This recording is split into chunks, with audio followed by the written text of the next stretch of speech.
Western way to victory is that all talking and no walking. Russian approach to war, Ukrainian POWs executed. Again. Paul Nyland, businessman and journalist, founder of Lifeline Ukraine, who has lived in Ukraine over 20 years, answers that question in this studio. Good afternoon. These topics in more detail in a daily episode with me, Henry Keane, and my team at Creative English, doing our best to bring the hard truth in easy terms for the whole free world directly from Ukraine. The BRICS summit, which Russia planned to use to split the world, has once again demonstrated that the world majority remains on the side of Ukraine in its quest to guarantee a comprehensive, just and sustainable peace. At least, the Ukrainian ministry says that. Well, indeed, the Chinese President Xi Jinping told the summit that there must be no escalation of fighting in Ukraine, putting it like that.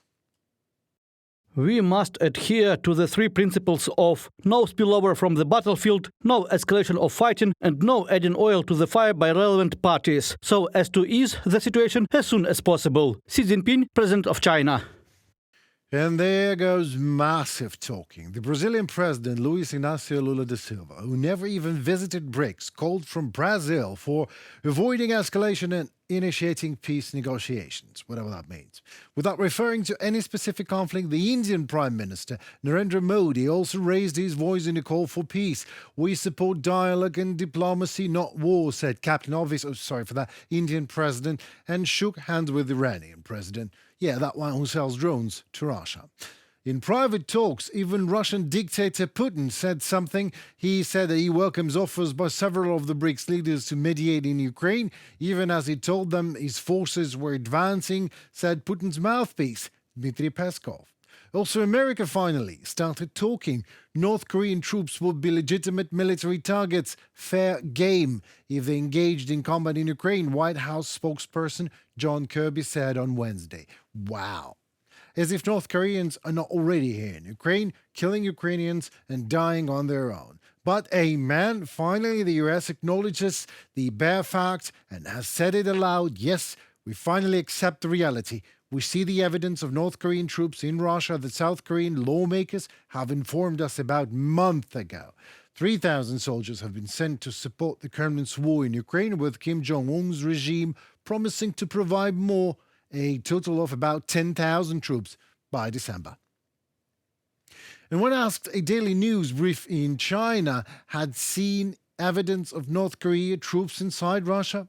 China also has spoke. It said the Chinese side is not aware of the situation. And then China continued. China's position on the Ukrainian crisis has been consistent and clear, and we hope all parties will promote a de-escalation of the situation and commit themselves to a political solution.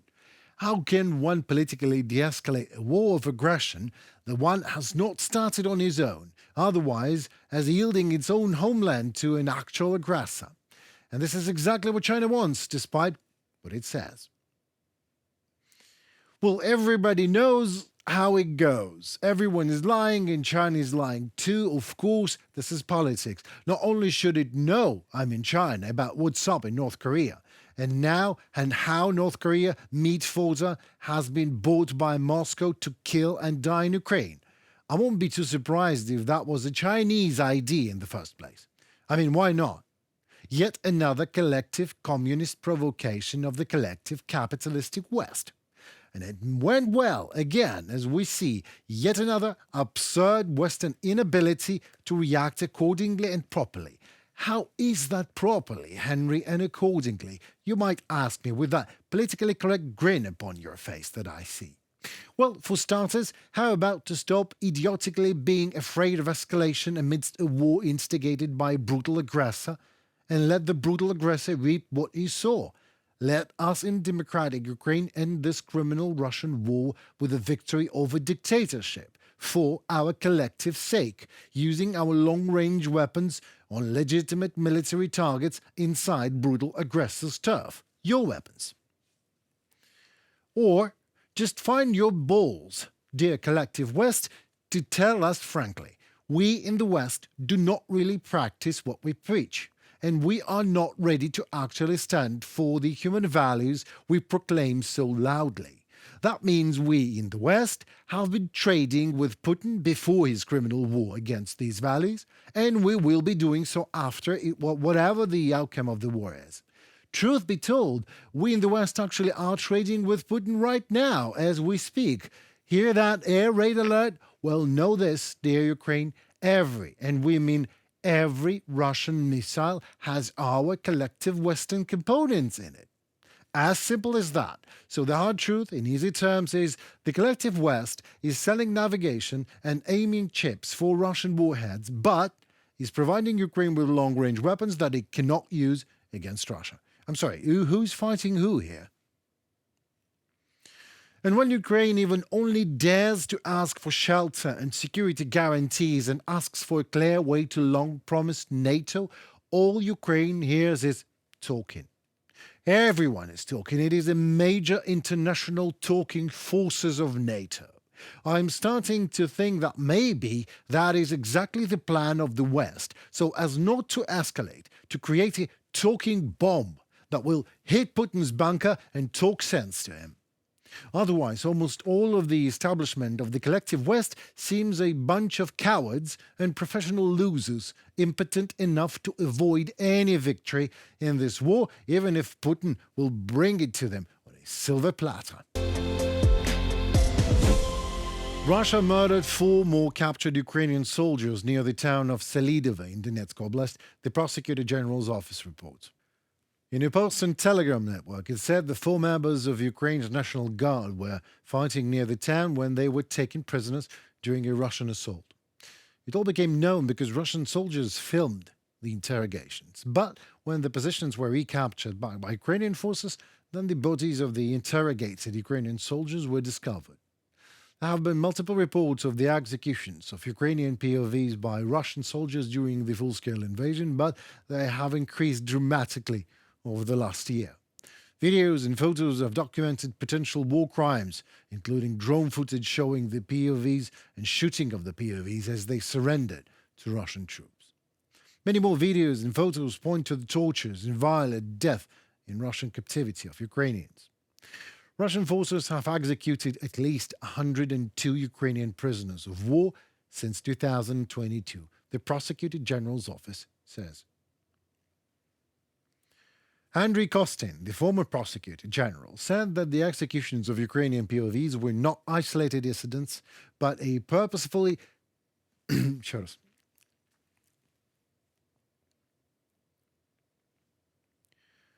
Andriy Kostin, the former Prosecutor General, said that the executions of Ukrainian POWs were not isolated incidents, but a purposeful policy of Russia, citing the audio recordings obtained by Kyiv Independent. In Selidove, a town located 18 kilometers, 11 miles means south of... Это, подождите, стоп. Не Kyiv Independent, это просто Киев. Все правильно, еще раз. Я выбачаюсь, еще раз. Просто... А или это был Киев? Да, Киев как в смысле... Andriy Kostin, the former Prosecutor General, said that the executions of Ukrainian POWs were not at all isolated incidents, but a purposeful policy of Russia, citing the audio recordings obtained by Kyiv. Selidove, a town located 18 kilometers, that is 11 miles, south of Pokrovsk, has become a focal point of Russia's offensive in recent weeks. I wonder what would Olaf Scholz, for example, say to this. Is murdering of POWs an escalation yet, or it is a legitimate act of Russian terror? We welcome in our studio Paul Nyland, businessman and journalist, founder of Lifeline Ukraine.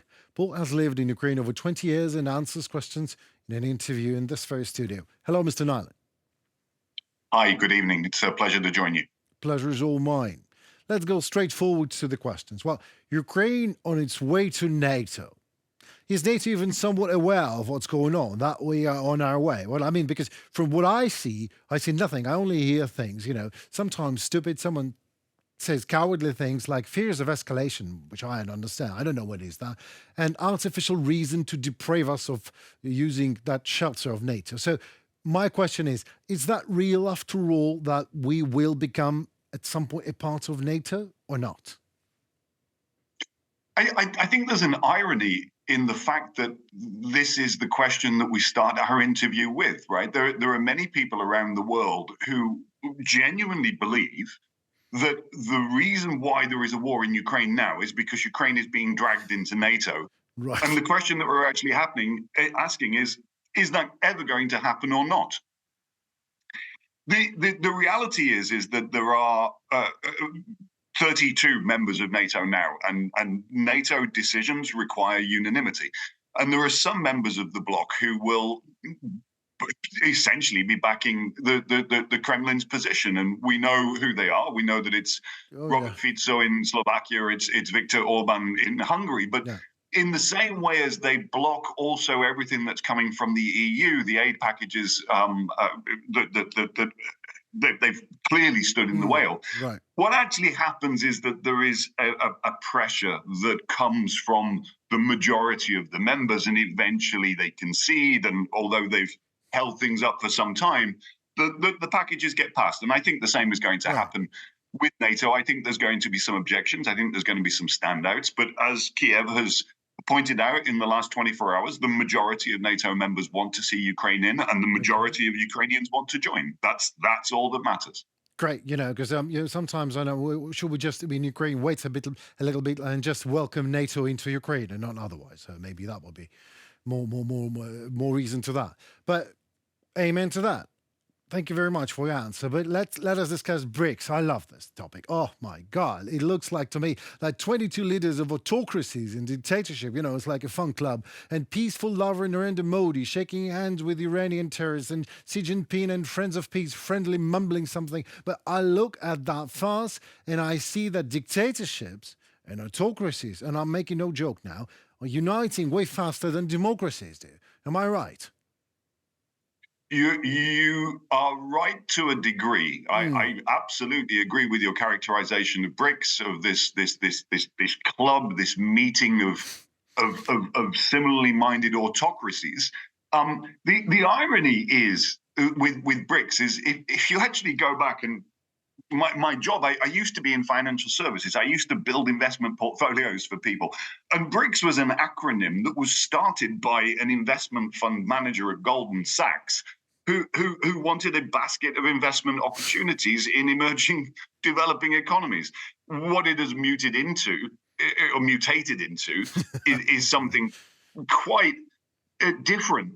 But at the same time, it's pathetic and it's desperate, and it is exactly that. It is a gathering of people who have disdain for democracy, who have disdain for the order of the world as it currently runs, and yes, they are the people who, to a degree, are also lining up in this alliance, this axis that is against Ukraine. We'll see North Korea being invited into BRICS next. Yeah, well, I'm sure. Well, I agree to you. You agree with me, but these people still have. Do they have enough power to act, to do something about it? I mean, this is, I know this is a show off to show that Putin is not isolated. I understand that. This is the clearest message of BRICS, whatever the acronym means. That's what it shows. But the Xi Jinping certainly has power. India is a powerful state. What they really can do, aside of shaking hands and peace mumbling and everything. The two examples that you mentioned, China and India, in fact, they are the parties, the countries that are believed to have told Putin directly that he must not use a nuclear weapon in this conflict against Ukraine. So I don't see there's that complete unity. And I saw a comment on Twitter that one of the patterns that he's seeing emerging is that Putin wants to talk about some kind of new world order and creating alliances and a new path forward. He said, but many of the attendees are wanting to talk more about the war in Ukraine, Russia's war against Ukraine. And so from the commentary that I'm reading is that there's not that much unity. And I think even the members of BRICS, which, again, it should be thought of simply as an economic club rather than anything else, the members of BRICS are certainly not united in support of Russia's invasion of and war against Ukraine. All right. Well, let me just smoothly slide to the other question, but that comes from my previous one. Do you really believe that Russia will visit a second peace summit in Switzerland? No, no. Russia has no interest in peace. Right. Russia will be forced to end this war when they are militarily incapable of continuing it. But presently, there is absolutely no interest from the Kremlin in discussing any kind of settlement. What I would like to say, though, is that Ukraine's diplomats over recent months have very skillfully managed to incorporate, when we talk about peace, the word now that commonly comes before it is just. Right. And that is right. a very direct effort from True. the Ukrainian diplomatic corps to ensure that is the language that we're using now. Instead of just talking about some kind of peace, whatever that might be, or however we might get there, Right. the precursor, the requirement, right. the descriptor of it is a just peace. And we will get there when Russia is simply unable to continue warring Right. through the destruction of their conventional forces. All right. Just and long lasting, they usually say. Okay. Fears of escalation. Fears of escalation. I mean, oh my God. Yeah. Ad nausea. But some that are shelled and bombed, the people that are not shelled and bombed, of course, suggest that the aggression against a country can be resolved with political means.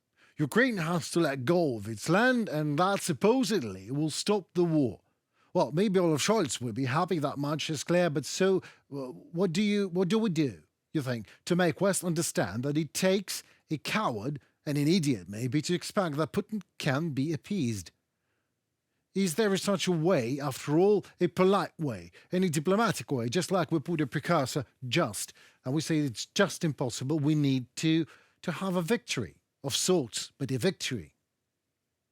So I think there are two very different things, and both need to be addressed. The one thing that you asked about was escalation management, and then you also talked about the kind of concessions sometimes people who are not being bombed and shelled are asking that people who are being bombed and shelled should make, as in giving up land or territory.